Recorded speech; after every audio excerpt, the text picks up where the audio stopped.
नमस्ते ई गुरु Tecno plus च्यानलमा यहाँहरूलाई हार्दिक स्वागत छ।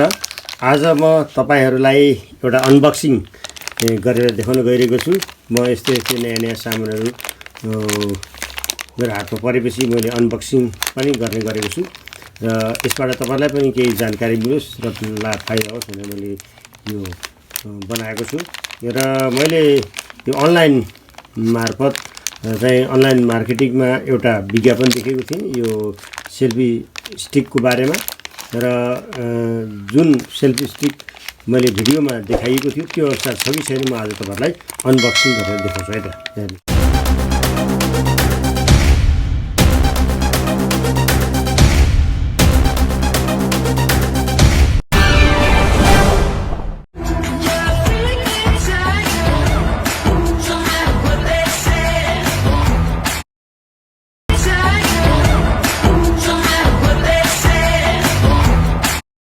यो मैले सामाजिक सञ्जालमा भेटेको यो विज्ञापन र यो अनुसारको सामान छ कि छैन अब हामी त्यतातिर हेरौँ है त। मेरो हातमा यो एनपिएल मार्केटबाट यो सेल्फी स्टिक हात परेको छ। त्यहाँ विज्ञापनमा देखाउँदा त एकदम ठुलो देखिएको थियो। यहाँ सानो बक्स आएको छ। मैले खोलेर तपाईँलाई देखाउँदैछु। सानो छ, गाँसो लाग्छ। विज्ञापनमा देखाएको थियो त्यो ठुलो छैन, हेर्नु त सानो छ, एकदम सानो छ यो सेल्फी स्टिक र यहाँ देखाउँदाखेरि लामो जस्तो देखिन्छ तर त्यति लामो जस्तो लागेको छैन। हेर्दाखेरि हल्का पनि छ, एकदम हल्का पनि छ। यो चाहिँ हेरौँ कस्तो छ। हेर्नुहोस् एकदम सानो छ, पोर्टेबल, एकदम हेर्दा त एकदम स्विट छ। यो यस्तो पनि त छ, हेर्नुहोस् त एकदम स्विट छ, राम्रो छ देखिँदाखेरि त। अब यो यसले भनेअनुसार विज्ञापनमा देखाएअनुसार छ कि छैन भन्ने कुरा म तपाईलाई बताउँछु र यसको मूल्य कति छ भन्ने कुरा म तपाईलाई लास्टमा बताउँछु है। हेर्नुहोस् त यो अब यस्तो खालको छ। यो भयो। अब यसलाई चार्जिङ गर्नको लागि यो केबल दिएको छ।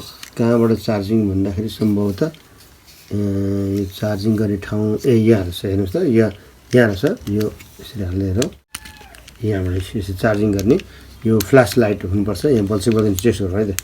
बल्छ टेस्ट बल्यो। अलि ठुलो चाहियो भने अलि ठुलो पनि बाल्न मिल्ने रहेछ। ल यो यस्तो खालको भयो, यो चार्जिङ भयो।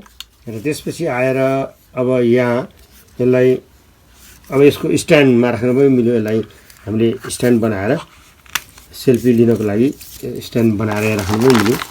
यो पनि सुविधा छ। यो यसरी राख्न पनि सक्यो। यसलाई अग्लो पार्नु पर्यो ठुलो।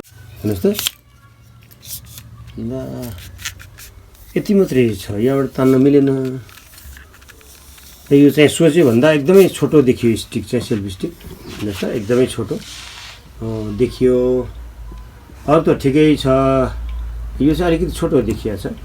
यो हुनसक्छ यो हल्का भएको हुनाले अब लोड थाम्नु पर्दाखेरि अलिकति गाह्रो हुन्छ भनेर, लामो भन्दाखेरि लोड थाम्नु गाह्रो हुन्छ, त्यही भएर होला। अब यसलाई यस्तो गर्ने र त्यसपछि यसलाई यो यसो गरेर यस्तो गर्ने जस्तो छ। ल यसो भयो।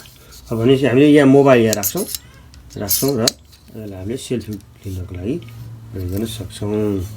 यसलाई यसरी ओभ्याएर यसरी कहीँ राखेर सेल्फी लिनु पनि मिल्यो। जस्तै यसलाई म यहाँ राख्दैछु।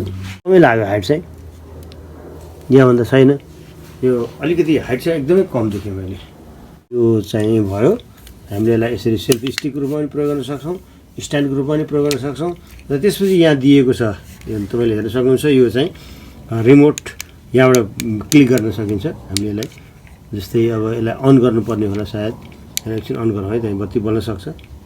सेल्फी स्टिकसँग मेरो मोबाइलको क्यामेराको ब्लुटुथ कनेक्सन भइसकेको छ। अब मैले यहाँबाट यसलाई के गर्न सक्छु भन्दाखेरि भिडियो अथवा फोटो जे लिन मन लाग्यो त्यो चाहिँ लिन सक्छु। यो नै यसको विशेषता रहेको छ। ल एकदम हेर्दा एकदम यसको लुक्स एकदम राम्रो छ र एकदम क्युट पनि छ। र अलिकति यसको डिफेक्ट भनेको चाहिँ अलिकति छोटो छ, हलुका मेटल छ, जसले गर्दाखेरि यो बढी लामो हुँदाखेरि मोबाइल होल्ड गर्न अथवा यसले धान्न गाह्रो हुन्छ भनेर यसलाई छोटो बनाएको पनि हुनसक्ला। तर छोटो अलिकति छ। अलिक टाढाका दृश्यहरू लिनु पर्दाखेरि चाहिँ अलिकति वाइड एङ्गलमा धेरै धेरै ग्रुपमा फोटो खिच्नुपर्छ भने अलिकति छोटो हुन्छ कि भन्ने मलाई लाग्यो हो, नत्र चाहिँ ठिकै छ। अब यसको मूल्य कति पर्यो त अनलाइनबाट मगाउँदा भन्दाखेरि अनलाइनमा यसको मूल्य चाहिँ 1000 रुपियाँ छ।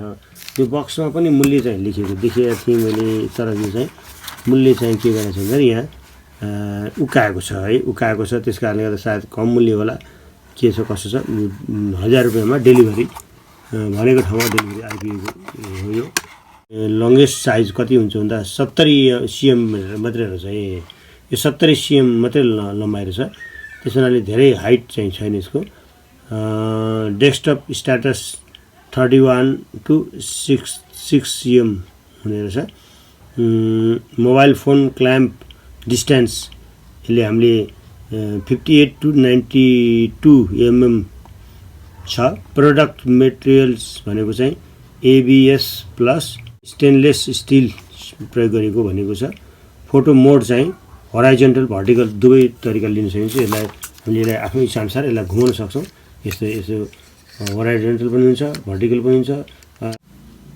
अनि यसमा मैले भन्नुपर्ने कुरा के छ भन्दा यसको रिमोटलाई रिमुभ पनि गर्न सकिन्छ। रिमुभ गरेर झिकेर हामीले यो सेल्फी लिनुपर्दा अनि पर बसेर यसलाई कुनै ठाउँमा मोबाइललाई स्ट्यान्डलाई राखेर स्ट्यान्डमा राखेर सेल्फी मोडमा यसरी राखेर अनि हामीले यहाँ रिमोटबाट पनि हामीले क्लिक गर्न सक्छौँ। यहाँ हेर्नुहोस् त, अब यहाँ यो बाल्यो, फ्ल्यास बाल्यो। अनि यो तरिकाले हामीले रिमोटबाट पनि के गर्न सक्छौँ त क्लिक गर्न सक्छौँ, फोल्ड गर्न सक्छौँ अथवा टर्न गर्न सक्छौँ। यो पनि यसको एउटा विशेषता हो। र मुख्य राम्रो चाहिँ सेल्फी लिनको लागि यहाँ फ्ल्यास भएको हुनाले, फ्ल्यास लाइट भएको हुनाले यो पनि मलाई राम्रो लाग्यो हो। र अनि एकदम क्युट मोडल पनि छ। अलिकति यसको डिफेक्ट जस्ट भनौँ कि के भनौँ, यसलाई चाहिँ लेन्थ चाहिँ सेल्फी स्टिकको लम्बाइ चाहिँ अलिक कमै छ। 70 cm भनेको चाहिँ यो अलिक कमै जस्तो लाग्यो मलाई। ल अरू कुराहरू त सर ठिकै छ। हस् त, हाम्रो भिडियोलाई हेरिदिनु भएकोमा तपाईँहरूलाई धन्यवाद दिन चाहन्छु। यस्तै किसिमको नयाँ नयाँ प्रडक्टहरूको बारेमा मेरो हात पर्ने बित्तिकै म तपाईँहरूलाई अनबक्सिङ गरेर देखाउनेछु।